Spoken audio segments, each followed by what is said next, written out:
Түркілердің шаруашылығы туралы не білесіңдер? Халықтардың ұлы қоныс аударуынан кейін шаруашылықтың дамуы қалыпты күйге түсе бастады. Түркілер туралы араб тарихшысы Әл-Жахиз, түркілер отырықшы өмірді, қимыл қозғалыссыз тіршілікті, аз қозғалып бір орында отыра беруді ауыр сынатын халық. Олардың табиғаты қозғалысқа бейімделген, тыныштыққа ыңғайланбаған. Олардың ойында жаугершілік, аңшылық, атқа мініп сейілдеп жүру, батырлардың жекпе-жегі, олжа іздеу және өзге елдерді бағындыру деп көркем суреттейді. Түркілердің шаруашылығында көшпелілік басым болды. Тіпті құнарлы алқаптарға егіндерін егіп, содан кейін ғана көшетіндері де кездескен. Ибн әл-Фақих түркі қойлары өте ірі келеді, батпандай құйрықтары жер сызат деп жазады. Түркілер жылқы малына ерекше көңіл бөліп қастерлеген.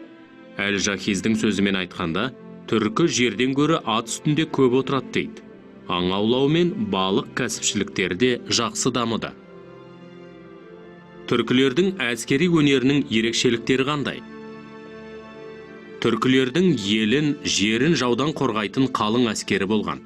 Олар әскери өнерді жетік меңгеріп, айбынды қарулы күштері бар іргелі мемлекет орнатқан. Көне түркілерде қарулы күштердің 4 түрі болған. Олар атты әскер, жаяу әскер, жауынгер арбалардан құралған әскер, пілдерден құралған әскер. Тарихтан білетініміздей, түркі әлемінде атты әскердің рөлі өте жоғары болған. Атап айтатын болсақ, мөденің 300 мың, түркі қағанының 400 мың атты әскері болған екен. Араб тарихшылары түркілер садақты атпен шауып келе жатып, алға да, артқа да, оңға да, солға да, жоғары да, төмен де ата береді. Араб бір оқты садағына салғанша, түркі 10 оқты атып үлгереді. Түркінің 4 көзі бар, екеуі алдында, екеуі артында деген мағлұмат береді.